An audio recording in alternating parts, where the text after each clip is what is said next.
Hello, everybody, and welcome to Not the Horror Show.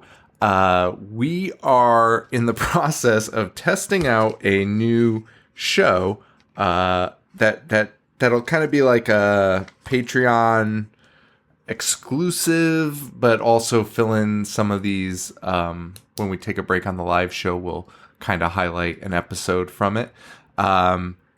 It is tentatively called All Documented, All True. A little Danzig reference. We'll talk about that in the episode. We focus in on a lot on conspiracy theories in this episode, but it's going to be spanning any crazy concept, story, ideas, hearsay type of thing where we can dig deep. I go into it blind. Joe and our friend Mike, they come in fully armed with all of the documented facts that make it true or not true. And we just kind of dig into this and make jokes. And I had a blast doing it. It was so much fun. So I hope you enjoy it. And again, so the next episode will be in like 2 weeks, I think. And we're doing it bi-weekly. That will be a Patreon exclusive. And then maybe we'll do another one on the main feed. So, if you're looking for horror, this might not be the one for you, but I encourage you to check it out and give us your feedback on it. Sean at IHateHorror.com.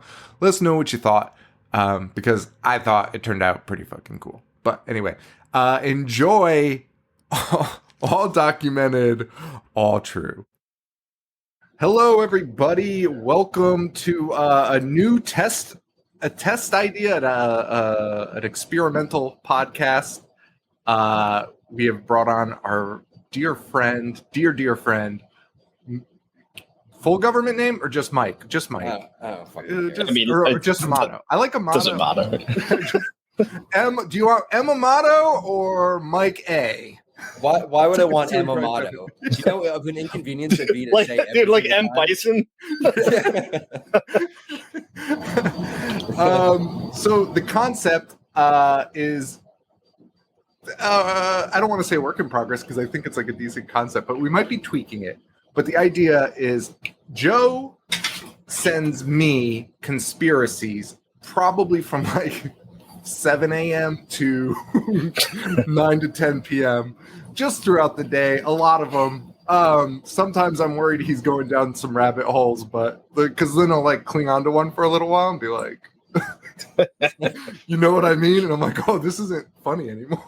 This is a legitimate thing. And then Mike is also into these conspiracies and might be egging Joe on in this. Is this correct? I mean, I don't actually believe most of them, but they're fun. Listen, man, you've already violated the kayfabe rule. Let's not do that again. We believe all of these. And I was going to pitch the title of this segment to be called All Documented, All True. All right. Right? Fuck! Good one. That's good, right? Good one. Fuck. Oh, my God. Because I just have to write that down. That's what they are. All documented. Shout out to Bryant, because I know he'll pop for that. And I mean, that is literally, that's perfect, because that's exactly in that Danzig clip. Joe's referencing a Danzig clip where Danzig is talking about the lost pages. He has two books, one about werewolves, one about the lost pages of the Bible, where Jesus kills tons of people. Where Jesus Christ killed a child because he bumped into him. I mean, that's fact. And then the werewolf one was, a werewolf came shaking a baby out of its mouth, came out of the woods with a baby. And he's like, all documented, all real. And he holds up the, which I actually would like to do a segment on this topic in particular, and we will kind of get into it today, but Danzig holds up a book called The Occult Secrets of Nazism. And he's like, this should be taught from first grade on, which, I don't know that it should. But. He's like, it should be a textbook. I don't think so. I think one of my favorite Danzig things is the time he got knocked the fuck out. Northside Kings. Northside Kings are undefeated. One of my favorite. Dude, when that came out, that was unreal. So, conspiracies, though. None about Danzig, although there are probably some about Danzig. Oh, there's 100% about Danzig. So the premise is these guys love this conspiracy theory stuff. I'm just like a casualty, an innocent bystander that gets drive by. Caught in the crosshair. Yeah, they just gets these thrown at them. I do have to say, Sean, I fucking will pitch or not pitch. I don't pitch any of these. I share the knowledge of what's out there, and you can do what you want with them. But for instance, the large, exactly. But for example, Mike, I showed Sean some interesting facts about the Large Hadron Collider, and immediately Sean was like, "Joe, why are you sending me this psychobabble bullshit?" 2 weeks later, it's all the guy talks about. It fucking brings it up every corner. So let's dig in. And I also throw it out there. I also claimed clouds were fake, which Paul was furious about. Paul was very mad, but also took it out on me for some reason. I'm honestly not surprised. He's like, you're bringing this bullshit into Sean's head. And to highlight Mike real quick, one of our oldest friends, hometown friends, and horror show alumni. He was on the Rock and Roll Nightmare episode, which a lot of people still highlight as a favorite of the early run. Yeah, so. I was on one time. You guys never invited me back, and yeah, I think Mike is one of the most creative people ever, and I think he's like super entertaining, super fucking funny. Thank you. I remember like parties. So like, again, like with Joe and Paul, like I didn't hang out with them in high school or anything, but like afterwards I would see them at parties, and that's where I would see Mike. And I was actually always intimidated by Mike because Mike well, Mike was fucking cool. Like Mike was fucking cool because Mike was the kid that liked punk shit, dressed like a punk and a skater, but was friends with fucking everyone. Like, for the most part, like everyone, it's true. Mike was very personable and insane. It was a nice balance, you know. Yeah, it was, but it was intimidating. And then I remember, like, at some party I saw him, and he was like, he laughed at something I said, and I was like, fucking nice. Well, I mean, I went to a party at, I think, when you lived over by Heinz. Was that like you and a cone and shit? Oh yeah, I didn't live there, but yeah. Oh, I was gonna say, I remember being in a party there with you one time where Joe ate like an entire thing of cinnamon, and then he spit it out, but he spit it out in the middle of a crowd, and then everyone just started like choking, and then I think it's like mustard gas, and I think it was you, but you might have passed out, and we brought you onto a couch and just put this giant rock on your chest. Dude, and like tied it to your leg. Listen, that is an understatement. That rock should have crushed me. It should have been like Giles Corey. You know how they like did the witchcraft, dude. It was like a boulder, and it fell off of me and shook the entire house. Like I remember, Thule came running downstairs to like see what happened because it sounded like a disaster. But yeah, why was the rock there? We brought it from outside. We found it in like the woods. Yo, nice Giles Corey reference, dude. Good job. Right? Good job. Anyway, we should get into this. So that's Mike and Joe. You're gonna take the lead. Oh, I still haven't said the fucking premise. I keep getting interrupted. The premise is these guys know conspiracies. They read them. They look into them, and whether it's for fun or whatever. And I don't. So not all of them are going to be conspiracies. They're going to talk about a topic together. They're going to choose a topic together, and then I'm just here to whatever. Sean has no clue what we're about to talk about today. I have no idea. Why is this a thing right now? Like, why am I so fucking big and everyone isn't? Do you think he'll know what it is? That's good. Yeah. All right. Do I think what, Mike? Do you think he'll know what this is once he finds out what we're covering? I don't. All right. The fact that Mike thinks it might be common knowledge is great. Like, I'm so excited. And probably like bits and pieces that you might be like, okay, I've heard one other idiot talk about this, but I don't think he'll know it by name. So again, Sean's not aware of the topic. We're going to present the facts, and then we can decide if we believe it or not at the end. You know, me and Mike did talk about this. We are being as unbiased as possible, so we're going to give you an overall view, and then we're going to give you like the meat and potatoes of like the conspiracy part of it, and then we actually have stuff that might debunk some of this. So we're presenting it all. We're giving it to you all, and we had fun doing this. So I hope the people listening, it's something different to do.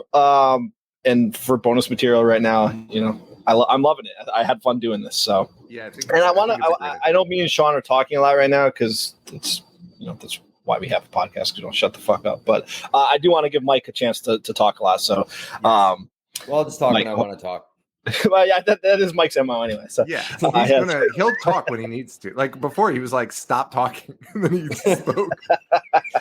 So I'm down with it. Yeah, I have no doubt about that. All right, so the topic for today is Operation High Jump. Have you ever heard of this, Sean?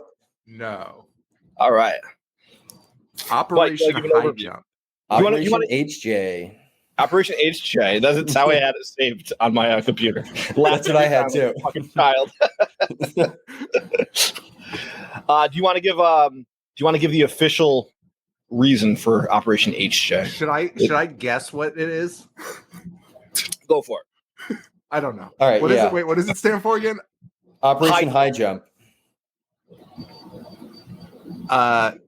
Levitating, like a board, like a levitating board. Ooh, you're not even close. No, okay. Not close. It's like the furthest thing.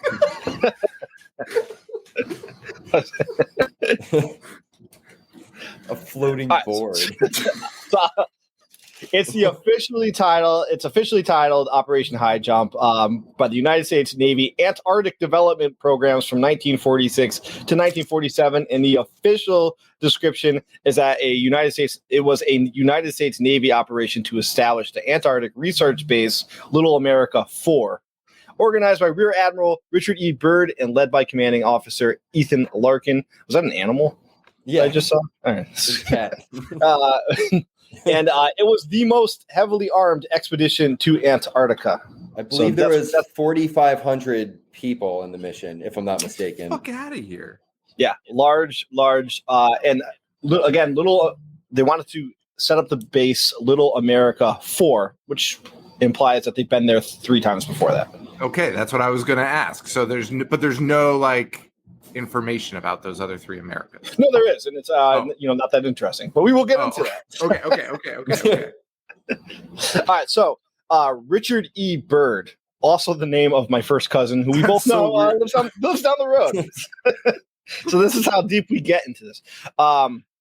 No, but I did do some research onto Richard E. Byrd, and I'm trying not to read like my notes, verbatim. Well, you can just sum it up by saying he's to this day still regarded as one of the most highly decorated people in his field. And by 41, he got a shit ton of awards. I don't remember what they are, but he received like everything, every award that somebody could get, and he's the youngest ever to reach Rear Admiral, and he did it at the age of 41. He was in World War I, in World War II. He wanted to be the first person to fly across the transatlantic before Charles Lindbergh. Like, he pitched that idea, and Teddy Roosevelt was like, "No, it's a waste of fucking time." So, and Teddy wasn't even president then; he was just in the Navy. But was in the woods and found out and called somebody hunting Sasquatches, and was just like, "Nah, don't do that. It's fucking corny." Actually, funny fact: Byrd was so pissed at Lindbergh that he kidnapped his baby.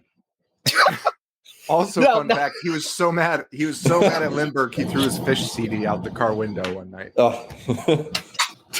Okay, all right. So my cousin's name is Richard Byrd, and one night we drove up to Boston. He listened to Fish the entire way up. It was like a live Fish CD, and we got fucking plastered, and we had to get back early the next day. And he was so hungover, and Fish was just doing like a weird Space Jam where they're just hitting like chimes, just like, pew! And Rich just rolled down the car window, hit eject on the CD, and just threw it out on the highway. Arguably a better feat than anything this Richard Byrd has ever done. Absolutely. Clearly. So yeah, he is very highly decorated. He's also a descendant of one of the first families of Virginia. They came from like super wealthy colonial settlers, and he also might be a fucking liar. He's a Freemason. He was a Freemason. He's what's that group called? Sons of Anarchy. No, not Sons of Anarchy. Mike, do you know what I'm talking about? Like the Sons of Sons of Can I Patriots? have like sure? I have no idea. I need a little bit more context. Sons of the American Revolution. That's what it is. So he's a Freemason, Sons of the American Revolution, and pretty much the most qualified guy to do this type of mission. Yeah, I mean everything about him reeks of conspiracy and Illuminati when you rip through the origins of those. And I say he might be a liar because he's also the first person to fly to the North Pole. But many people think that just didn't fucking happen. That he got halfway there and came back. Starbucks. It was like, whoa, it's so cold. Flew back home.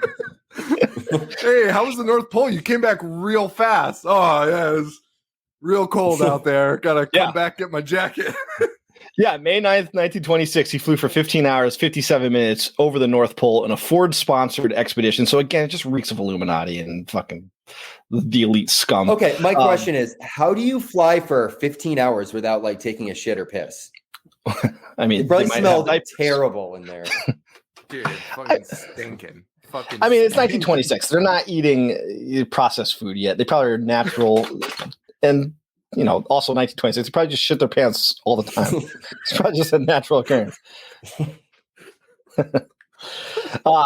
He became a national hero for this.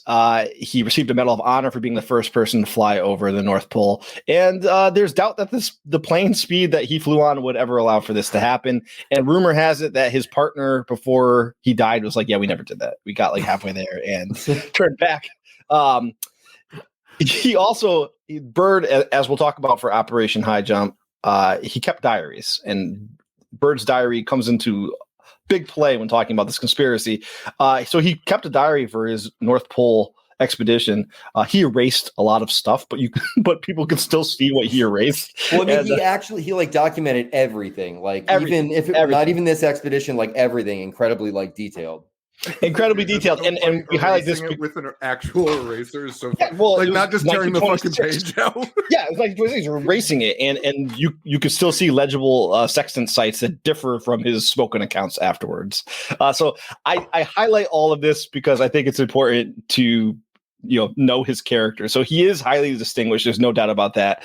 He is a war hero. There's no doubt about that. He's a skilled pilot. Might be full of shit. But they were in steep competition with the Norwegians to get to the North Pole first. And, like with the moon landing, how we were competing with the Russians. A lot of people think we might have faked that. He might have been pressured to lie about it. So there's that. But yes, his diary did have erased marks and the numbers differed a lot from what he was saying. So. And his own erased accounts indicated that he made it 80% of the way there, but had an oil leak and had to turn back. So, saying. Wait. I mean, case closed. He didn't fucking make it. Allegedly. And we're not even talking about this is the North Pole one. I'm not even talking about. We're not even talking about that for high jump. But there's already questions about a lot of this. What is factual though is that on November 28th, he did reach. I think it was the same year. He did reach the South Pole, and he was the first person to reach the South Pole, and he was still competing with the Norwegians. But this one is proven that they even had a documentary in 1930 come out called "With Byrd at the South Pole." So he was the first person to reach the South Pole. That's cool. For a second, can we address the orientation video that they made for trips to the Antarctica? So you can find a lot of videos like filmed. Like I said, they have a documentary down there. This one, they are dressing up as women. Hold on. It's pretty much, it's like a run through of everything to expect. So they have people like loading cargo onto this ship. It's all upcoming recruits to prepare them for like what's in store when they get to Antarctica. So they're building like sleds. And then about 3 minutes in, it cuts to just a bunch of them in like grass skirts rubbing like lotion on each other's like bare tits and smacking each other in the ass with a bowling pin. And then out of nowhere, it just goes back to like penguins and then like unloading ships. Dude, it's Sean. It's so abrupt because, like Mike said, it's just like mundane Navy stuff of them doing stuff. So boring. And then it just cuts to that, and it's like, this is what to expect when greeted by like your fellow comrades. That's so nuts. I was going to try and pull it up and play it, but I can't find it. But yeah, you can find that on YouTube, and you can find the whole documentary. They were like, "This is what you need."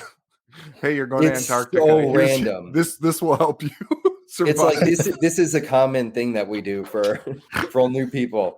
But when they're smacking them, it's like slow and sensual. It's very weird. Now, even though he might be a little bit of a silly goose and might not be completely factual, he is super, super prepared, which I also think comes into play when talking about this, because he prepared his entire crew for going down there. And while he was competing with that Norwegian guy did not prepare at all. And like everybody fucking died. Like everybody. So they were prepared to be there for like, I think up to 8 months or so. Yeah. Yeah. And Bird, they made it pretty smoothly, and they set up Little America 1 in 1930. That's where the documentary was filmed. He came back in 1934. They built Little America 2, 30 feet above the original base, and it floated away. It floated away and then merged again with the main glacier. But in 1934 on Little America 2, it established the first successful radio broadcasting system from Antarctica, and that regular broadcasts could be made and picked up on any household radio set in the United States, which I think is fucking nuts in 1934 that he did that. Then Little America 3 was 1940, 1941, 6 miles north of it. And then Operation High Jump was Little America 4, 1946, 1947. Oh, so this is like kind of recent. It's not that not that long ago. How long is 46? What was that, 80 years now? It's a long something time. like It that. is pretty close. Yeah, but in the grand scheme of history, it's not that long. Right. Yeah. I agree with that. Like it's like almost, I don't know. It's past the roaring 20s. Well, Yeah. yeah. That's a good way. You know what? That's a good point. Yeah. It's past the Depression. Yeah. That's like, to me, It's it's past like the kind of Dust modern. Bowl. Yeah, so it's about 80 years. The old Dust Bowl. Yeah. Which should Yeah. probably be talked about more. Everyone talks about the Depression like getting New York City, but the Dust Bowl was pretty fucking bad. Dust Bowl's a fucking nightmare. Of So the mice fact and that men. happened, listen, we talk about this all the time. Things are bad. There's no doubt about that. But like, there's a fucking Dust Bowl. That was just a thing that we had. That, like, our grandparents' generation had to come to terms with. All right, so we gave you the rundown on Bird, the rundown yes. on Little America, and by the way, there was a Little America 5, which was 1956, and it was called Operation Deep Freeze. And then We Whatever. Britain. We I feel Britain like came Little after. America is such a shitty name. Dude, doing it 4 times, like, we get the point. Well, I mean, all the operations and stuff they do always have like ridiculous names, and then they just go with Little America. Like, it's just so Yeah. fucking boring. All right, so let's one last boring thing. Here are the Operation High Jump objectives according to the Navy. 1, training personnel and testing equipment in frigid conditions. 2, consolidating and extending the United States sovereignty over the practical area of the Antarctic continent, which this one was denied by our government many times as an objective. And then they finally were like, oh yeah, that was true. Then there's scientific research and military training. Yes. They wanted to determine the feasibility of establishing, maintaining, and utilizing bases. And they wanted to study, the wildlife and the habitat and all that shit down there. So that's the Navy's objectives. Now, the unofficial objectives, which many people believe are the truth, to locate and destroy. You go for it, Mike. Locate and destroy any Nazi underground bases, as well as also commandeer their super weapon, which they believe was a UFO. A flying saucer. Yes, Yeah. that they were Outta keeping here. down there. Yeah. Yeah. So Also, That FYI, is- if I'm looking down, I'm actually taking notes. yeah, I love it. I love it. So just if I'm looking down, I'm not fucking ignoring you guys. And Our fans are probably so, like, why are these guys like talking about things? Like making sense and like. real life stuff. No, I like it. So yeah, Mike nailed it. Locate and destroy a secret Nazi base, and to capture a flying saucer, which they thought was the Nazis' secret weapon. And I think it was during also time, bargain for technology too.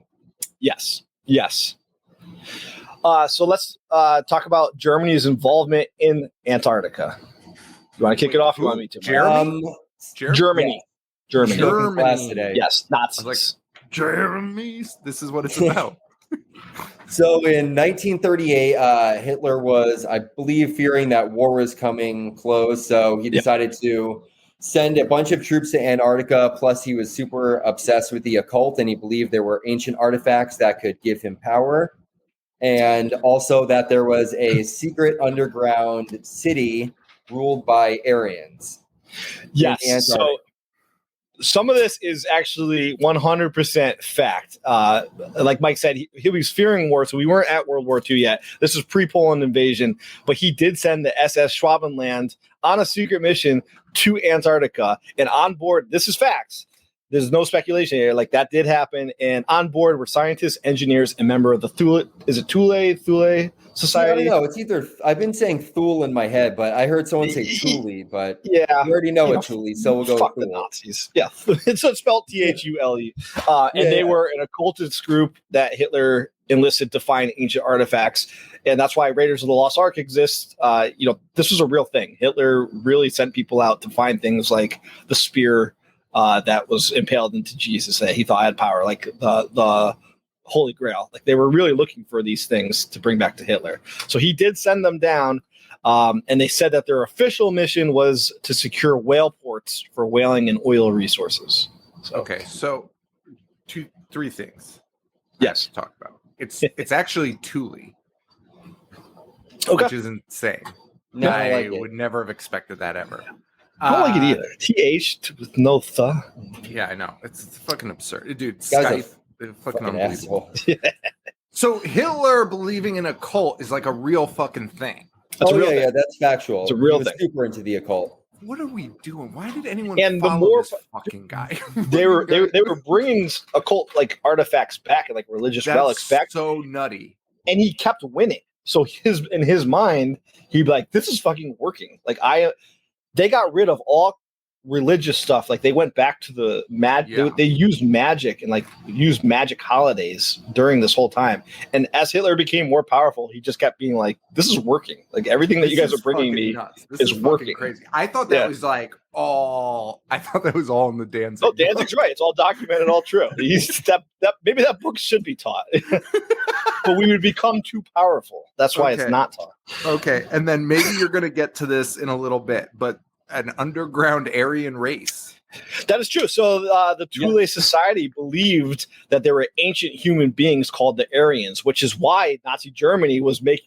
This is why this was happening. It's all connected. Get the fuck out Hitler of here. believed them, and they believed that they existed somewhere inside of the Earth. So they believed in the hollow Earth. They thought the entrance was at the South Pole. So and that is what they thought. Yes. Okay, I'm going to say something. That book should be taught in schools because they're trying to knock it off you, dude. It's so nuts. Okay, so that explains, because everyone, like, when you learn about Nazis, is always like, well, Hitler had brown hair or whatever, and it's like, this makes more, because everyone's like, yeah, like, they don't really know the Aryan thing, but they do. And it's that he thinks it's like a superior race that lives underground.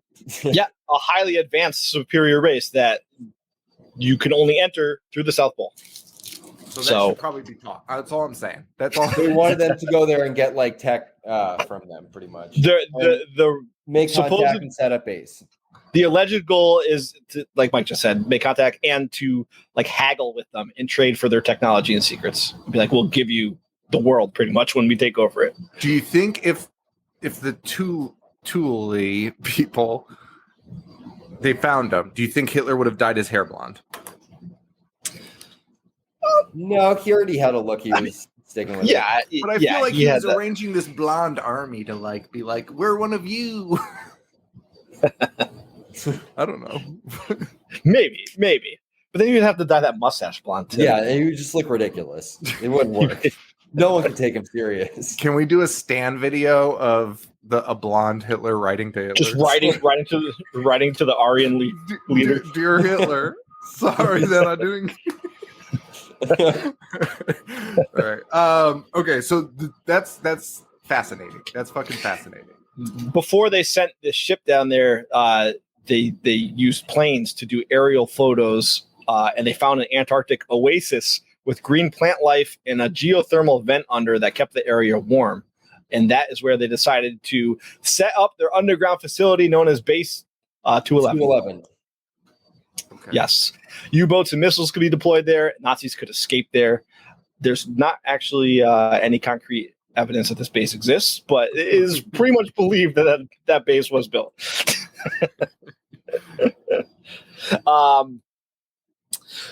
So that happened before the war. The war went on. Hitler was trying to get all the occult artifacts. They allegedly built Base 211, and a lot of people were going down there. Most of the Nazis escaped to Argentina after the fall, after the Allies won, right? Yep. We know that as fact. Hans Himmler, one of the bigwigs, he disappeared. He was in. This is fact. This is true. Had a He was secret in charge- weapon design and shit like that. He was in charge of the secret weapons program for Hitler, and he created a prototype long-distance supply chain with a range of over 4K miles. It was called the Ju-390. Only 2 planes of those were ever made, ever, and one of them was Kammler's personal plane. So he owned one of them. As of April 1945, neither Kammler or his plane has ever been found again. So it's widely shortly after that. In Argentina, a bunch of UFOs and stuff started showing up. So they believe he escaped there and continued his research. So that is true. A lot of UFOs and flying saucers were popping up in Argentina at that time. It is thought that he resided there with Mengele, but it is also thought that that plane was going back and forth to a secret base in Antarctica because of its long range distance, and again, never recovered. Neither was the base. So nuts. That part is true. And also Operation Paperclip, we should talk about at a different time. But a lot of those guys escaped to Argentina, and then NASA, the United States NASA, was bringing them to the United States. That's true. That's real. They were bringing them to the United States to go over the stuff they were developing. So, and wasn't that that? I mean, that's true of a lot of things, because a lot of our medical research unfortunately came from that shit. I hate to admit this, but everything we have now is from because they experimented on people. That's the they gave us part, the V2 rocket. It was what the fuck was his name that came over? The one that was best friends with Walt Disney.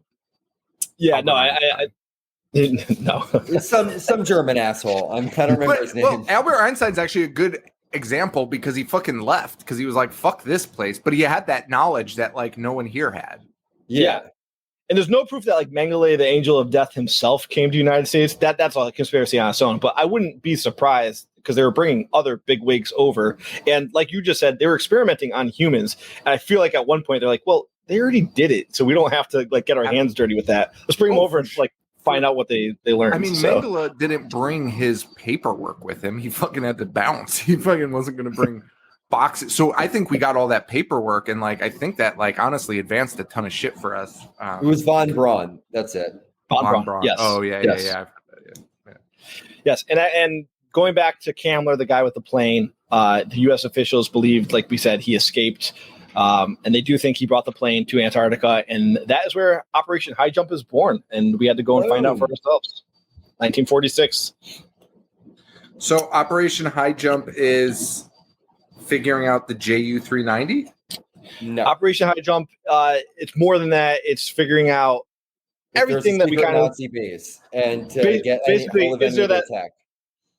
Okay, basically, so we're going back to Antarctica. Is there a base? Yep, going back to Antarctica. Is there a base? Is there sustainable, warm green regions in Antarctica that the Nazis found? And do they have this advanced technology being stored there? So crazy. And keep in mind, the number 2 objective was to extend the United States sovereignty over the continent, and we denied that for years. So we already weren't truthful about some of the reasons we were going over there. So. Yeah. So now we get into actual Operation High Jump. Mike, you want to kick it off? That was like their official reason for why we were going there? Yeah, that and the study dolphins. Here. So I think it was August 1946. Byrd took off to Antarctica. I think they had I'm trying to remember what they had. They had a bunch of like planes, numerous ships, about 4,500 people, icebreaker, some other stuff. 4,500 people is so. It's a lot. People. It was the most. People. It was the largest expedition, I think, done of all time. The most heavily armed naval operation of all time. Which, if you I don't know if anything surpassed it, but to that point, most definitely. And if they were just going to study the wildlife, come on. Yeah, what are you going to find? You've already been there 3 times. You've already been there 3 times. So it was we just talked about how it was the most heavily armed naval operation of its time, and they are trying to tell us it was to study, animals and the habitat and all of that. Not once mentioned in its official reasoning to find enemy forces. We good? Yeah, sorry, I was just looking at something. Okay. And this is Operation High Jump. Now we're in Operation High Jump. Okay. Commence High Jump. Yes. Commence the HJ. A quick dude, HJ is such a good name. According to Byrd's own journal, declassified documents and eyewitness testimony from crew members that were there, Operation High Jump had alternative motives, and there was no testing of terrain or study of wildlife that occurred whatsoever. Who wrote this report? Byrd's journal, declassified documents from the government, and eyewitness testimonies from crew members there. Okay, so like facts. That's facts. So right? that's facts. Yeah, we can so deduce like, that's facts. The facts of the matter. The facts are that all true. All documented. All documented, all true. High Jump's reason is bullshit. Period. Yeah. None of that happened. So not only did none of that happen, 2 days after arriving, bright lights are seen on the horizon. They were originally thought to be another ship, but then they allegedly went into the sky at a 45-degree angle. Hours later, more lights appeared. There was a ship called the USS Brownson, where an operator gave testimony that a strange craft appeared in the ocean, and Lieutenant John Sayerson, who is a real person, corroborated this account, and they claimed that artillery was fired at the crafts. It's also worth noting a lot of this information was declassified by the Russians after the fall of the Soviet Union on like files that they had on the United States government. Now you could say maybe this is all disinformation campaign, but that's where a lot of this information came to light. And Lieutenant John Sayerson, who corroborated that account, is a real legitimate person. I mean, they brought fucking weapons up there. They brought weapons. Like, they've got penguins. End of story. Like, they brought weapons, and their mission that they claimed is not true. So it's like, what? Like, I mean, I think this all tracks. I think it tracks too. And when World War II ended in 1945. Okay. Yep. So, why are they bringing that much when the war is over? Right. Yeah. So allegedly saw those lights, perhaps fired artillery on them. Allegedly, there was a sub named the USS Maddox that was sunken, even though there's no evidence of such ship being there. However, the United States does have a history of changing ship names or claiming, that there was no ship that was ever there. So, but then some of the ships they had listed were also accurate too. Yes, because in this Russian report, there are ships that we don't have record of, but a lot of them, a lot of no-name ships that they have no business knowing the name for were spot on. So it's not unreasonable to think that maybe they were changed later. Random. Or just replaced.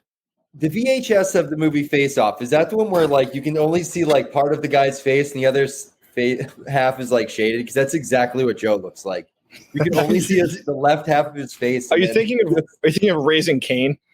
Yes, I am. Actually. Yeah, for sure, Raising Cane. But I don't know why the it got face-off darker. had the fade in the middle, the gradient fade across the middle, showing both their faces.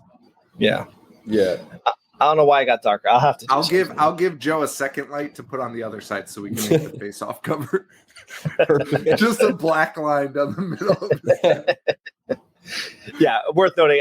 I've made a lot of references to like hats and stuff. A lot of people probably aren't even watching this and they're just listening. So we were wearing tinfoil hats. I'm still keeping mine on, holding strong, and yeah, they're making fun of my lighting. So. Mine had a cat toy tied to the top of it, but I had to take it off.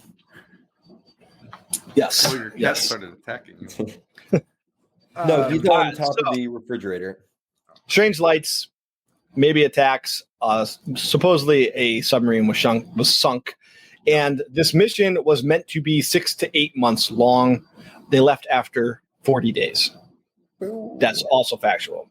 Backed up, left, went back to the States. Upon returning, they actually didn't go right back to the States. They went to Chile, right? Yeah, Chile. Because that's pretty much where the whole story kind of like started, or like where people started hearing about what happened. He goes back to Chile and he starts telling Chilean newspapers about what he saw, and that because I'll go into more detail in it in a second, but and you can find the copies of these Chilean newspapers online. But he was speaking to them. It is in Spanish, but they posted his story, and then when he got back to the States, he's brought to DC and he's hit with like an NDA, a non-disclosure agreement. He's like, you cannot talk about this mission anymore. So we'll go. Why did he go to Chile? Like, do you know why he went to Chile? I think they just kind of stopped there. Yeah, I think so too. Which you just stop? Oh well, which one's Antarctica? The South Pole? Yeah, South Pole. Oh, okay. You have to go up that way. Chile is actually pretty close. I might have been thinking this was the North Pole the whole time. Nah, you remember he lied about going there because it might not even exist. But then he went there. So then I was like confused because it was like, then he went to the South Pole. And I was like, oh, cool. Because he didn't make it to the North Pole. No, Chile is actually Chile is pretty close to Antarctica, the lowest point of it. So it makes sense why he was there. But I actually think this might give credence to a lot of these claims, because why would he go to Chile and just immediately just be like, you got to fucking hear what I just saw? Like, can't wait till he gets back to his home country. He's just that drunk guy in the bar that's just screaming about shit that's happened to him, where people are just kind of listening to, but just kind of like, this dude's fucking crazy. This fucking rich you don't know what I saw. Shows up on a fucking boat. Oh, well, not even a boat. What am I talking about? A fucking military ship, and like walks off and is like, "I've got shit to say." I've seen some shit. I know, it gives credence to these claims that he's just to a Chilean newspaper, and especially as we said, this guy is decorated. This guy has been through 2 world wars. He is like the real deal. So.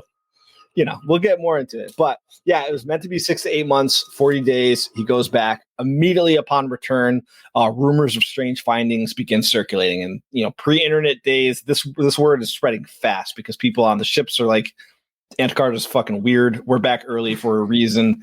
Like, we saw some shit. Byrd spoke to media. He expressed deep concerns about aerial attacks on the United States and expressed that the U.S. should take immediate actions to protect themselves from such attacks.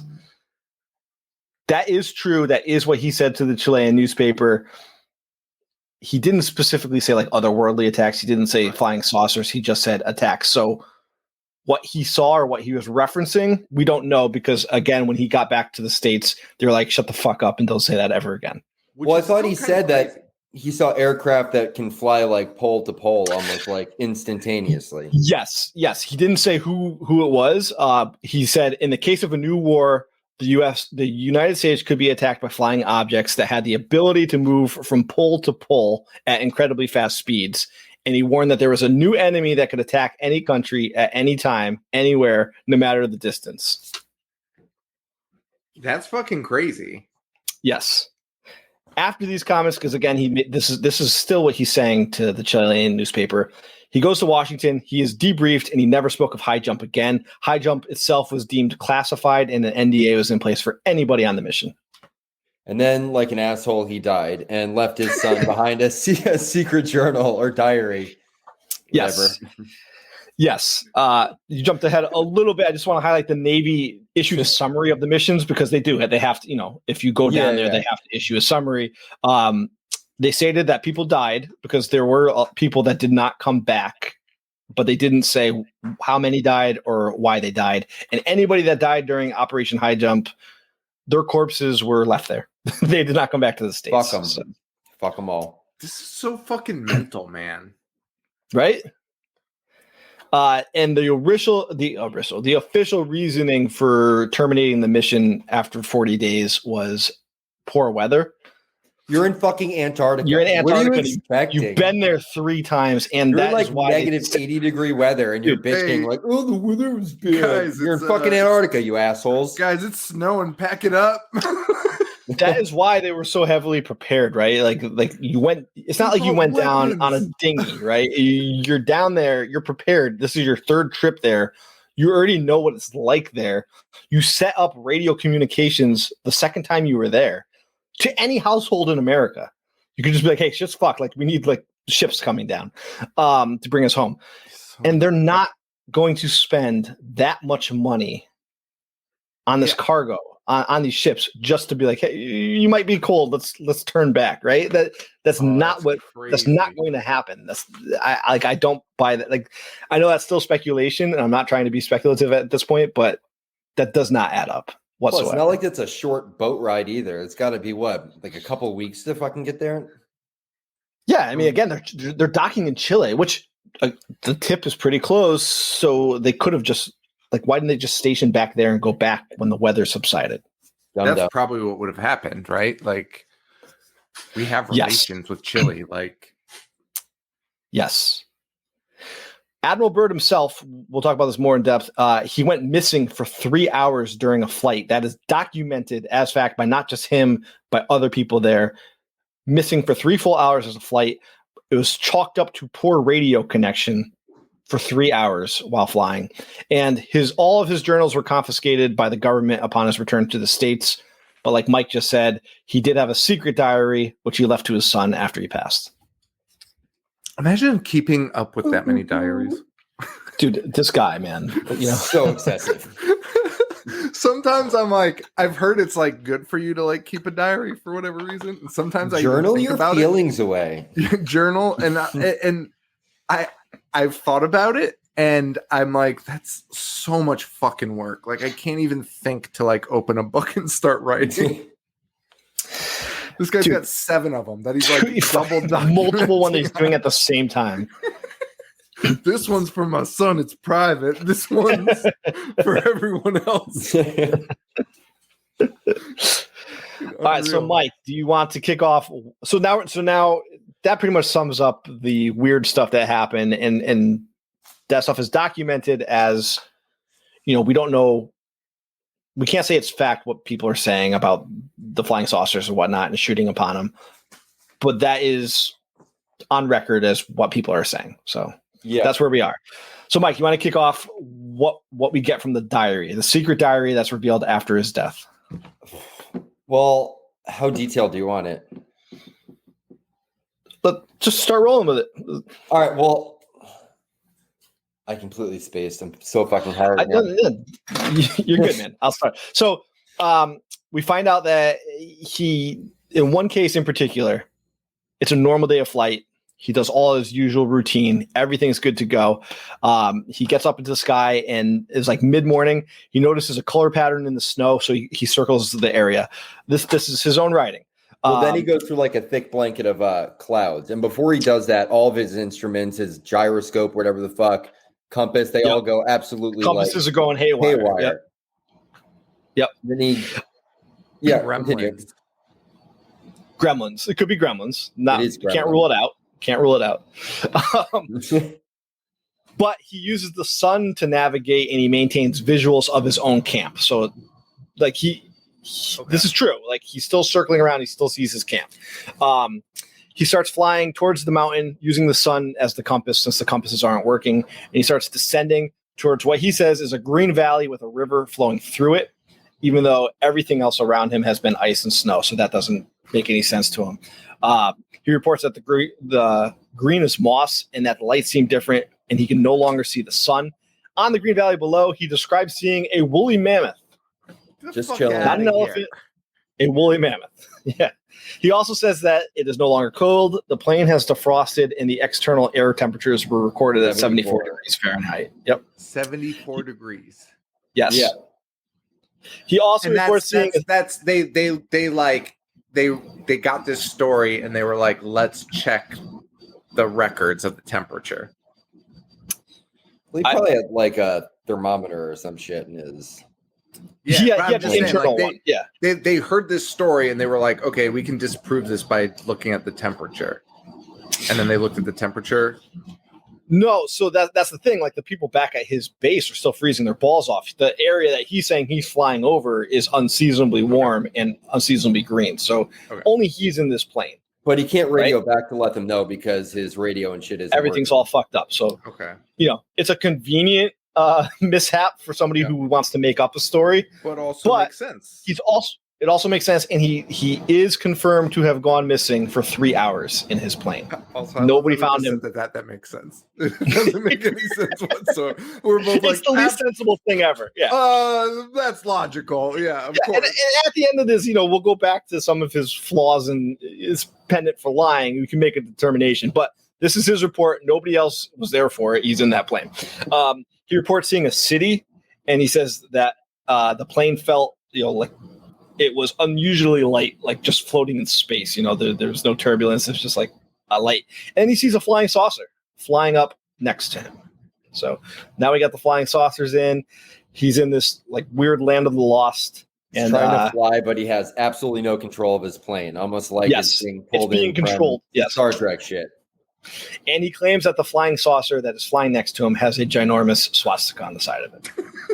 Of course. As most flying saucers do. That makes it so much better. That makes it so And then at this time, keep in mind that ship, the SS Schwarben, whatever it was called. It was a fast plane. They did an aerial overview, and they described seeing an oasis with Greenland and a hot spring under it. So if we are to believe Byrd and we are to believe that aerial view that the Nazis had both to be true, I mean, they're not working together. Their stories couldn't have been corroborated. Maybe they're seeing the same thing. What were you going to say? I was saying, well, meanwhile, that shit's happening to Byrd. Then back at the base, I believe, where like the destroyer was and a bunch of the flight crew, I think they saw a bunch of UFOs actually come up out of the water and just start. So naturally, we start firing at them, and then they're like, yo, fuck these assholes. And they just start absolutely just knocking all of our planes down. The destroyer tried to shoot at one of the UFOs, and the UFO was like, fuck you, dude, and then just blew them up. And now, if you remember from like 10 minutes ago, we know that people died, but we have no record of how they died. Right. So we know that people were left there. Was it during this battle? We don't know. Was it actual Nazis we were engaging with? We don't know. We don't know any of that. This is speculation. Dude, coming off of reports. Okay. This is fucking cool shit. So now, again, we're getting this information is coming from the secret diary, right? Yeah. Byrd eventually lands, and he is greeted by tall, blonde men. Yes. Well, he's greeted by tall, blonde men. He goes to the master after. They bring him to a man they call the master. Yes. He is the head of it all. He says that his people are the Aryans, and they have been observing the human race for years, and that humans are going to fuck everything up and ruin everything. They said they had no desire to contact us, to reach out to us. Allegedly, well, I'm not going to say allegedly anymore because this was from his diary. He debriefed the president on this, and he was told, never fucking talk about this ever again.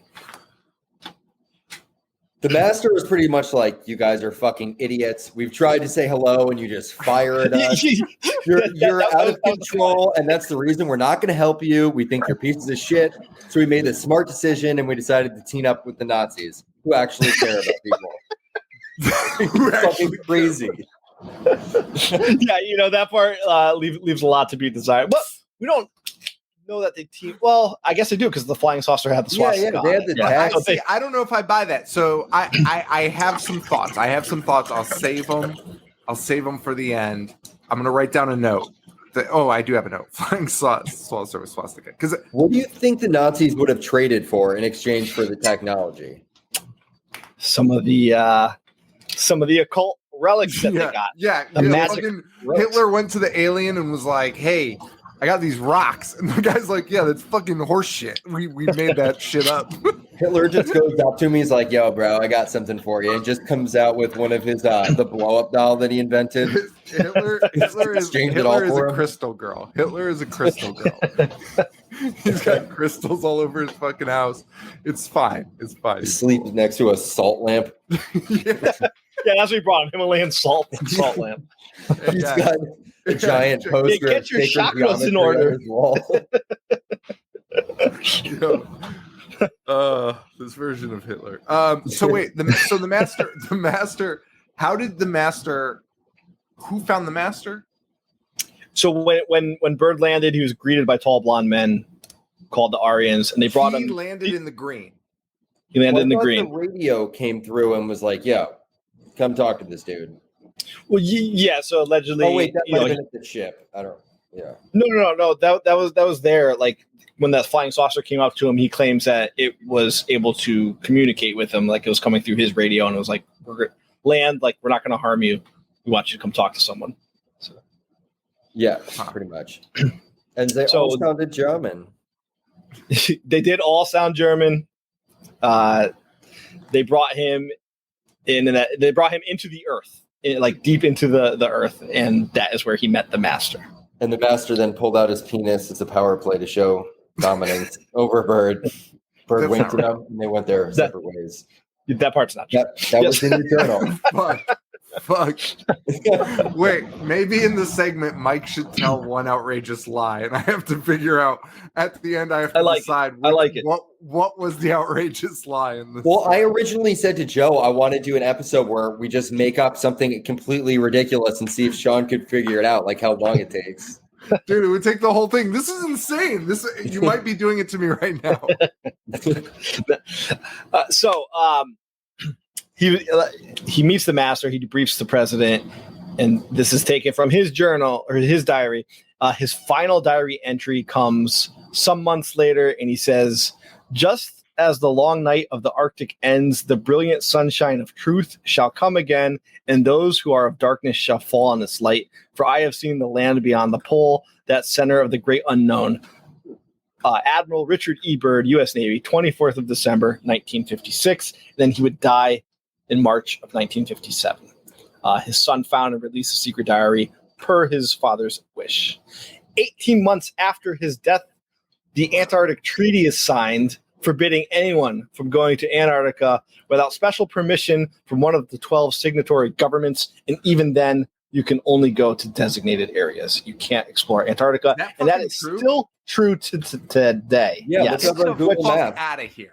Dude, you can look it up on Google Maps. Half of it's all blocked. It's blocked out. You will be shot if you are found in any of the undesignated areas. Like they will fire upon you. This is something that all of the governments agree upon. And if you think of everything that's going on in the world today, and you can't make the claim that it's because of climate change, we're fucking blasting missiles into the ocean every single day, like blowing shit out of the water.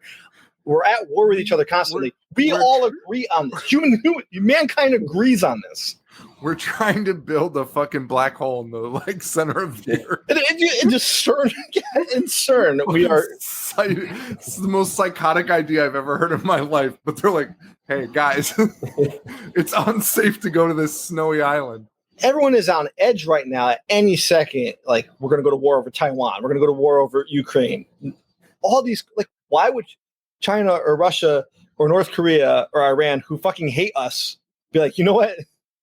I agree. Like, let's not go there. Like, there is something mysterious about Antarctica that does not add up. There's nothing that you can make sense, like logical sense of. I just gotta chill. That's fucking 18 months after he died, that is when that treaty was signed. I remember hearing a story a while ago where they were doing some sort of thing in Antarctica, and they were digging down, and they actually came across like a fresh ocean or some bullshit like that, and they recovered like a squid that they'd never seen before. And when they were like dissecting it, I guess it left off like a gas where like 2 people died. Allegedly, that's what I heard. It's fucking crazy. The ocean's weird, man. Now, bro, that is the rundown of Operation High Jump. It would not be fair to just say all that and end it. Let's go over some things that might debunk what we just talked about. All right. Okay. So, I mean, Bird was fucking crazy as fuck. Some of the flights in the diary and some of the mechanical issues he talks about on the infamous flight are also in the log that he had for the North Pole. So he's double dipping here on some of the stuff that he's saying. What the master said to Admiral Byrd is more or less dialogue from a Frank Capra movie called The Lost Horizon. God damn it! I was gonna guess that, and that's so nuts. Like the specific dialogue that he said is pretty much lifted from that. Raymond Bernard wrote the foreword to the secret diary because it was published. It was legitimately published. So writing a foreword isn't unusual. But his pen name is Walter Siegmeister. Walter Siegmeister, and he wrote books about the Hollow Earth, and many of them referenced Byrd directly. Whether that discredits anything he says, I don't think so. I don't think it does. He's a fan. You could make the case that you can make the case either way. You can make the case that maybe this diary is embellished by this guy who's an author who writes specifically about this, and he loves Byrd. Or you could say maybe the guy's writing his Hollow Earth books and he's because he knows, like he knows Byrd, right? Byrd. He's a fan of the culture. He's a fan of the culture, yeah. So that one is worth highlighting just because of that connection. It's worth noting that no Nazi artifacts have ever been on record of being recovered in the South, but however, they have been found in the North. But it's not to say that they couldn't be deep underground. We have no record of that. So doesn't disprove anything. It's just we don't have any record of any evidence of Nazi bases down there. Right. We do know that the government did lie about the goal of the mission in the first place. We do know that we went back 40 days into the mission after spending a shitload of money on that. We do know that Byrd made those comments to the Chilean newspaper El Mercurio. Some of it could have been lost in translation. It's not that's a lot to lose in translation. Yeah. It's a lot without a follow-up question. Be like, wait, did you just say that? Like he did, he did say what he actually said was that the United States could be attacked by planes coming from the poles. He said that upon return from this mission. That is clearly translated. What we don't know is if he's talking about extraterrestrial, who he's talking about. The fact that he said this does give credence to the fact that he saw something. And, we just said that we haven't seen any proof of any Nazi bases or anything. He probably saw something, like whether it was alien or just the fact that maybe he found an enormous Nazi base that they've been stockpiling U-boats and planes and high tech and like working on stuff and being like, hey, they can blow us out of the fucking water if they want to. So he did say that he did see something. I do think that is like a legitimate cause for concern from him. He did find a blue lake with green algae and warm temperatures. That is factual. That is corroborated by multiple people. We already talked about many of this info was taken from that Russian document that was declassified after the collapse of the Soviet Union. It's also possible that Byrd was just huffing Jankum in his fucking airplane and just lost his goddamn mind. You can never rule out Jankum. And as we talked about to start this episode, they were probably shitting their pants a lot. So yeah, that could be. Shit. That the could be Jankum. Jankum, another Nazi innovation. And you know, the fact that he went missing for 3 hours is proven. That is completely factual. He did show up 3 hours later in a small range airplane that would have and should have run out of fuel. And there's no other place that he could have refueled in that. That is fact. That is probably, if you want to talk about like the biggest legitimate mystery of all that, that's probably the biggest one here, Right. Because he should have run out of fuel and he came back 3 hours later. He lasted that long. There's no way. It's impossible. And the crew did arrive back to the States in February of 1947, and only 5 months later did the Roswell saucer crash occur. Connection? No, but UFO sightings were at an all-time high at that point. So those are the facts. Those are what we present to you. The diary is Mike, you highlighted this to me. Yeah. Well, one of the biggest issues with the diary is like every time Bird wrote, he just used like commas and periods. But in his new one, he just rants like a fucking teenage girl and puts exclamation points after every single thing he says. And a lot of people who have read his previous things were like, yeah, he doesn't fucking talk like this. So Now, this is probably bullshit. I agree. Like, all his other writings are boring as shit, right? And he's changed some of the stuff, and he is very factual. He's very by the books. I mean, he's a highly decorated, admiral in the Navy. That said, I don't think it's unreasonable if you saw a woolly mammoth and a fucking alien named the Master to be writing and be like, holy shit, you're finally letting loose. I don't think that discredits it at all that there's exclamation points, but it is worth noting that it doesn't match his prior writing. One thing I think is with the diaries, I think, and it actually goes back to me saying like, what a fucking nightmare dealing with two diaries at the same time. I think the second diary might be a retelling later in life before he died. Like, he had his diary, right, that he wrote in, and then he was like, I need a second one to give to my son when I die because they're gonna fucking hide this shit. It could be that makes it and he has a flair for the dramatic. The guy's theatrical as fuck. He likes a show. I mean, he does like a show. He does like a show. So I think maybe when he's rewriting it, he's like, holy shit, that is fucking exciting. A woolly mammoth. I think the second diary might be a redocumentation, but by him. I like that. I like that theory. I mean, I think the biggest takeaways for me are that. No, it's my furnace. Oh, gotcha. Or the AC rather. Where was I going with that?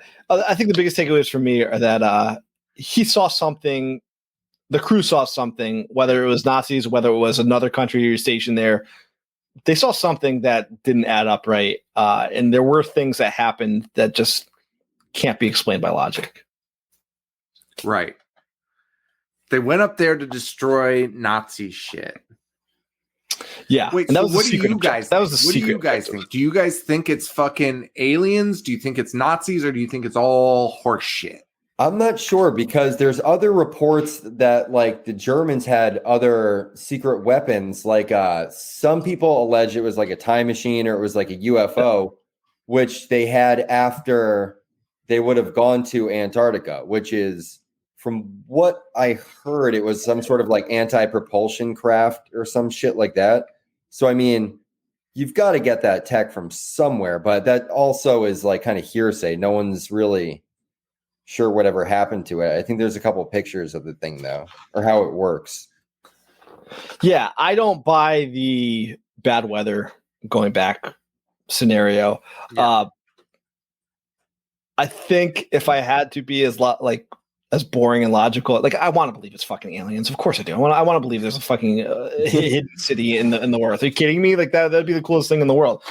I think of all the outlandish things, the least outlandish would be that there was a Nazi base that was developed there where there was that warm water. Because even last year, I remember people were up in arms being like, oh my God, like the Earth is on fire. The Antarctica just recorded like 77 degrees Fahrenheit. And some guy was like, that happens like, often depending where you're looking at.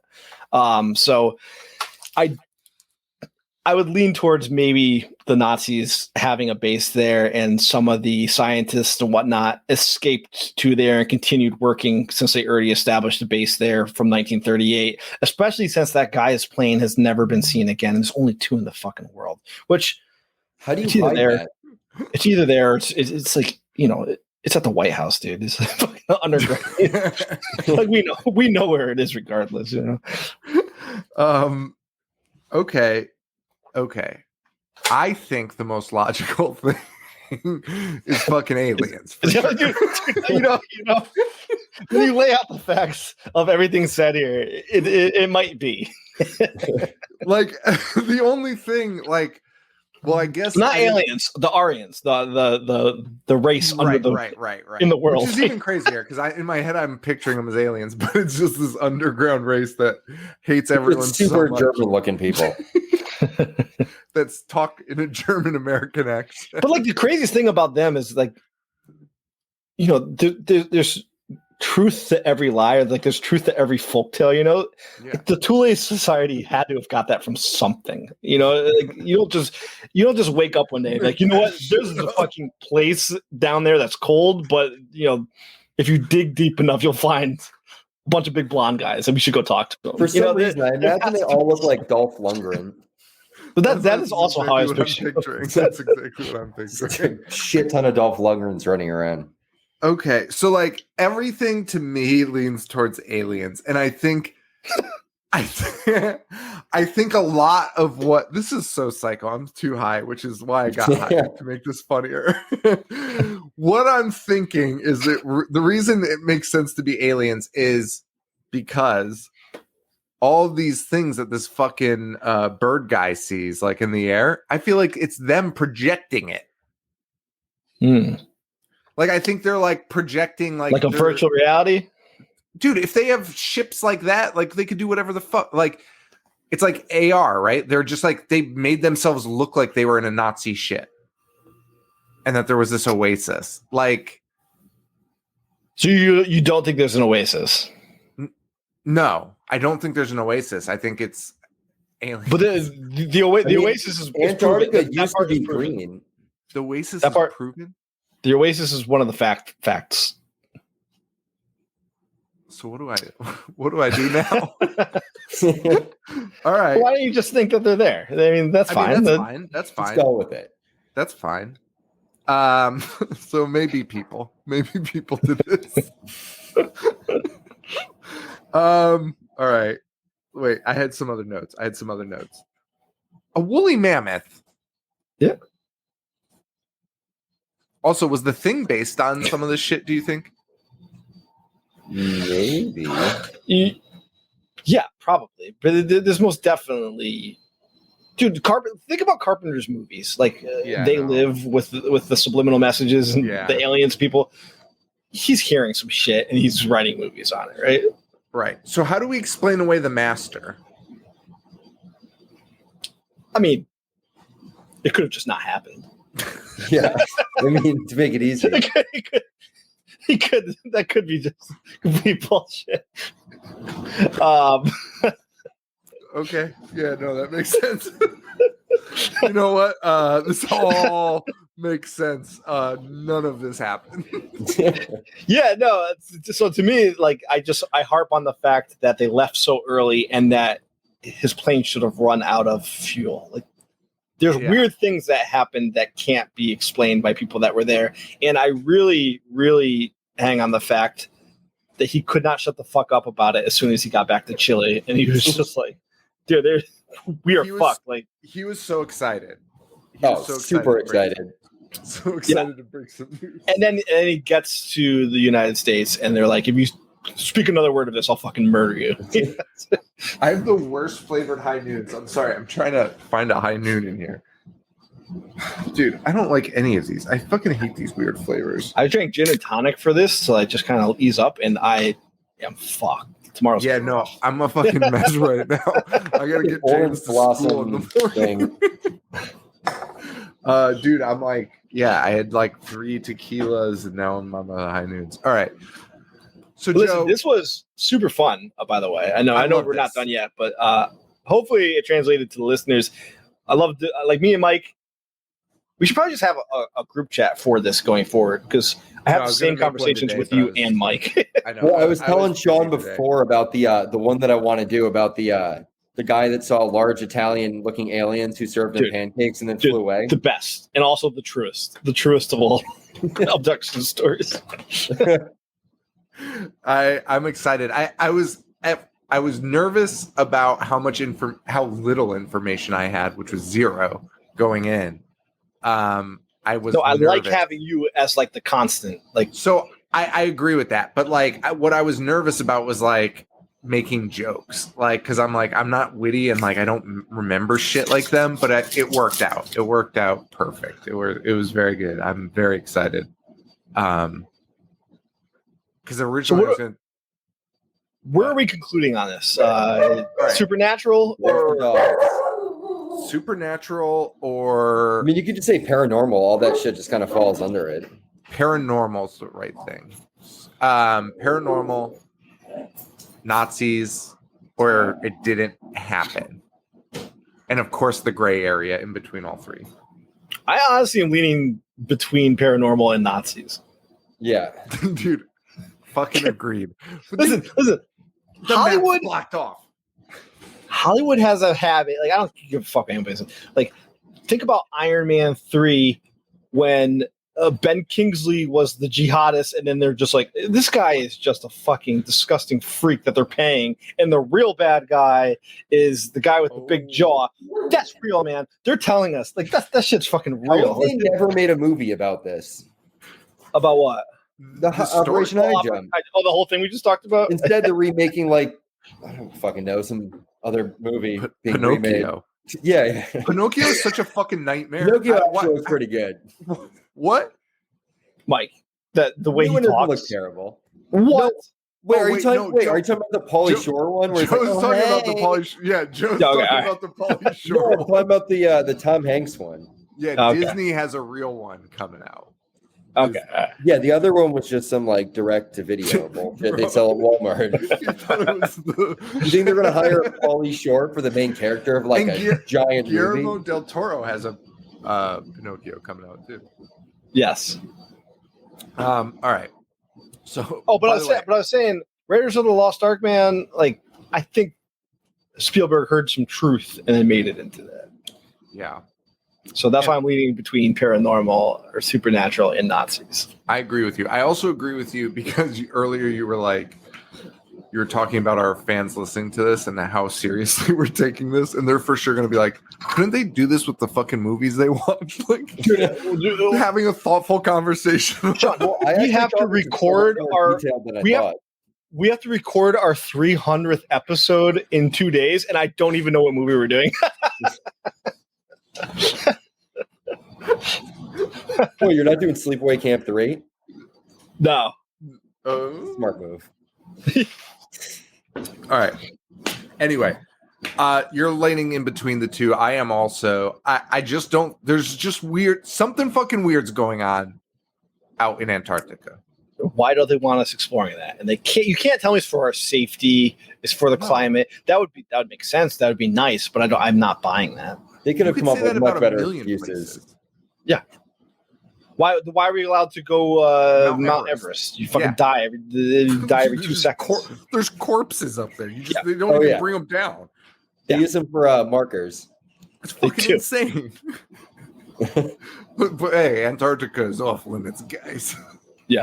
Too I mean, chilly. I think you could visit there for like vacation, but only for like a quick second. You just kind of float by. Yeah, and again, just designated areas. Metallica. Who the fuck would want to do that? I mean, you're just doing it in freezing cold weather. Be like, Should we oh, go cool, down there's there? a piece of Should- ice. No, dude, they hang out on the side of the boat with their fucking jackets on. Look at the fucking whales. I don't understand it. People are I like, can just do it through Oculus, and I'll be content. it's fucking nuts, dude. These fucking adventures. Dude, going to Alaska even. Like, why? Just a cruise to a frozen land? I probably would get there and be like, yeah, I get it. I'm good. Yeah, I Dude, could've went out not in seeing the fucking world. sun for fucking 90 days. And That's the only thing I'd be interested in hanging. No, Sean, do you know how depressed you would be after like a week? For sure, dude. Like Ever really since bad. wait, what was that Al Pacino movie that takes place in Alaska? 30 days. 30 Whatever it was. Ever since I saw that, I Johnny just, Nebraska. sure, I just held the gripe Simone. against Alaska ever since I saw that movie. 30 Days of Night, the vampire flick. Yes, exactly. Al Pacino was in that. Hey! Hooah! That would have been so good if they added him in. Just a quick cameo. He plays the little girl that turns into a vampire. Oh my god, why is this hit derailed? Okay, so yeah, no, I dude, it's fucking weird. You guys like told me some shit that like really fucking fucked with me at the end. Like that shit's like unexplainable. I mean, I feel like all the other ones that we've discussed doing are so much more ridiculous than this. This is probably I'm so the most excited. This is probably Dude, the they most brought sane fucking one. weapons. They brought fucking weapons. Like there's Yeah. And Which you're not going to I'm sorry, do. the Nazis aren't escaping to fucking Antarctica. They're not. They're not. They've got seals and penguins and How much whales. food could they possibly have? A whale will last you a while. You're saying they're gonna? The Nazis are just hanging out eating fucking whales Yeah. I was actually- Nazis, Sean. I was actually kind of wondering. for a year, and then Dude, this guy that shit will shows last up. you a couple years. Wait, if they did, all right, my biggest thing I was thinking about today is if they had an underground bunker, like how long could you actually last on that? Well, you don't know what's underground. That's the fucking problem. It's not like they've got fucking food courts down there. What if there's woolly mammoths down there? Go to You're the local grocery store Dude, down the street? They are 100% eating mammoths for fucking years. Plus, it's just going to be all guys banging each other there Dude, like 3 days into dude, it. No. You don't think they brought some hussy fucking Führers, whatever. Wait, what? There's a name for him, isn't there? Like a Frauheim Frauheim or something. Fraulein?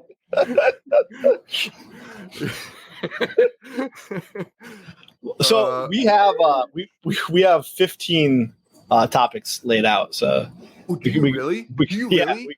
Oh, I'm so fucking pumped. Well, I also pitched one yesterday where it would actually be a video one because it's like a segment of like 8 different people recounting short, just like absolutely absurd alien encounters they've had. So I want to play each one and then discuss it after it. The whole thing is only like 8 minutes long, but I'm all on board. it's Some so of them absurd. are fucking awesome. Dude, But just fun to talk about. And like, I'm so excited. you know, you don't have to believe any of this shit if we just want to talk about what we know Also- that's said about it, you know? Also, I suggest getting high for it because it's just like mind blowing. Oh yeah, my eyes are barely open right When now. you start talking about it out in your head, you're like, dude, like again, like you finished that, and I was like, well, aliens are real. Like that's the end of story.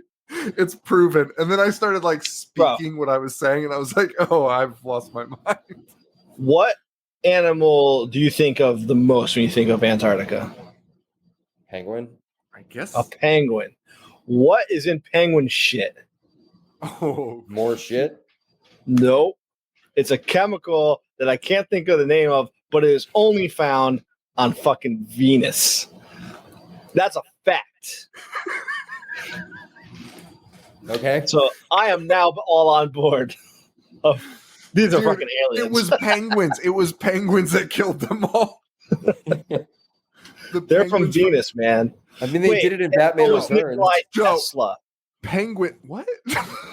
Nikolai Tesla was from Venus, dude. I thought you were about to say Nikola Tesla was from a fucking penguin. I was like, what the fuck? We can't disprove that at this point. Nikola but- Tesla is a penguin, or was a penguin. That's why in his later years he hung out with a bunch of birds. Dude, look up the FBI file on Nikolai Tesla. They are heavily investigating if he's actually from Venus. Dude, look it up. They never disproved it. Dude, that shit sounds like 50s sitcom shit. Like fucking FBI investigating whether he's from Venus. Like, what is the FBI even gonna do? He died in 1943. So, while they were going down there, dude, he's a silly looking man. Oh yeah, he is. Especially when he gets older. Wait, why do you guys know what Nikola does? This is insane. Fucking Mato knows periods of his life. Yeah, dude, he invented the ghost phone. Yeah, it's true. And then Edison tried to steal it because of shit. And he can clone himself a couple times. I think one of my favorite things was hold on. Wasn't Tesla invented DC, right? Yeah. And Edison was AC. Yes. So for Edison, he wanted to be like, yo, fuck Tesla. I'm going to prove that his electricity is bullshit. So he would just electrocute a bunch of animals in front of large crowds of people to show that electricity can kill you. Edison, classic. At Menlo Park. Yeah. That's ruining people at Menlo Park. Yeah. There's a Topsy the elephant. So then they just ended up pretty much hanging it from a crane. Because Tesla worked with Edison in the States. Yeah, they were. Well, I thought one was like an apprentice or something. I don't remember which one. I think Tesla was Edison's. Tesla was yeah. And then they went their separate ways, and then Edison. And Tesla invented fucking time machines, and Edison was just like, I can't hear out of my left ear, and watch me kill this elephant. Fuck, that's funny as shit. Dude, that's fucking hilarious. Is this the picture? We're gonna turn into the Joe Rogan show here. Is this the picture you're talking about? No, I mean that is very silly looking. I start crying. I was laughing. Are you telling me that guy's not from Venus? There's one where it shows him when he's like super old and he just looks like right there. He looks like a fucking alien. Because he is, dude. Him and David Bowie, both from Venus. And guess what? David Bowie played Nikola Tesla in that movie by Nolan, The Prestige. Prestige. Yeah. So it all fucking. They think they're slick. I'm connecting the dots here. looking up Antarctica. Okay. So by the way, everyone, that last like 10 minutes is like what I get in like text form. Those strings of conspiracies that these two are just riddling off, just one after the other. Oh fuck, that's insane. By the way, whatever, it's good. By the way, all documented, all true. All documented, all true. Tesla also picked up signals from aliens.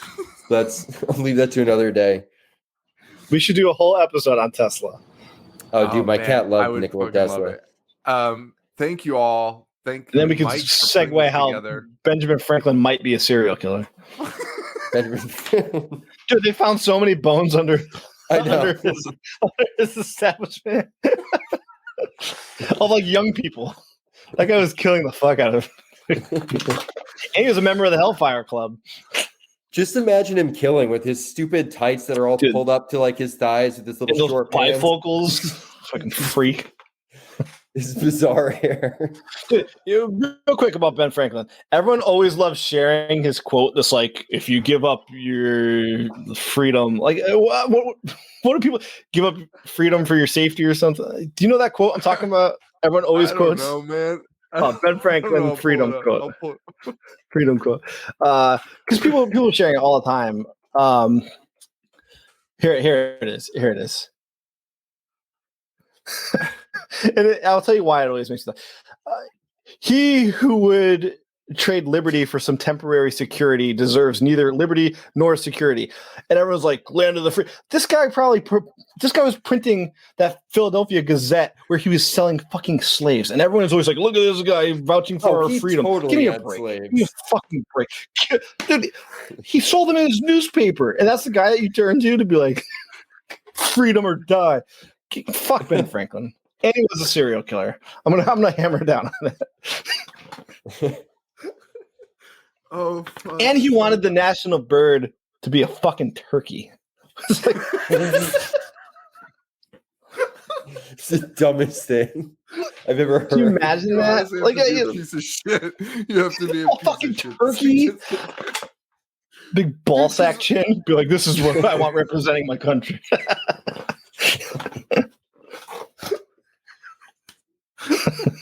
Oh my god. Oh fuck. That is the hardest I've ever laughed. I like that you like halfway Fucking through your Ben Franklin rant, you said really quick on Ben Franklin. Continue to talk about Ben Franklin. I fucking hate Ben Franklin. Oh, Such a dude, I gotta read dumb-looking about this person. serial killer thing. Oh my god, I think this might be the hardest I've ever laughed on this show. Fuck. Yeah, thank you guys for doing this, Mike. Thanks. This is for like the our idea. longest I think episode ever, too. No dig I at know. I just Oh, keep yeah. talking over Sean as he wraps it up. It's tried like 4 times. It's wonderful. All documented, all true. Is that what we're going with? Yes. Mike, you have any objectives? Did we check? Did we check to see if it was taken? It's Mike's show. But What? did we check to see if it was taken? Mike, What was taken? the name. I don't know. I didn't look anything up. There I you don't have it, even- folks. I don't even remember what the name was. Something Um, deeper No, discovery. those words were never said. What was it? Discovery. It's All documented, all all true. documented, all true. Yeah, that works. We'll check to see. ADAT. ADA. Dude, fucking remember. No, we got to stop talking. We got to stop talking. but remember DVDA. Anyway, Double badge. Double vag, double anal. yeah, but the The band. Trey Parker band? Yeah. Yeah, That's what we're talking about. Oh yeah. All right. Anyway, well, I thought you were talking about the act. That's not a real act. Dude. I don't think it's possible. I've tried to find videos. Wait. I found nothing. If it's actual dicks, it doesn't work. But you can clearly do it with like dildos and stuff. But Right. there's no way you can bend to get 4 in 2 separate holes. Yeah, You can do 3, but you can't do 4. 3 is tough. Dude. It is tough. You've got to be flexible or like super long. The thought into this. All documented, all true. That was the story of high jump. Operation Hand High Job. Jump. Yeah. Good job, guys. Thank you all. And thanks for listening. And let us know what you thought of it. Yes. All right. Cool beans. What would Brian Boitano do? Now you're a man.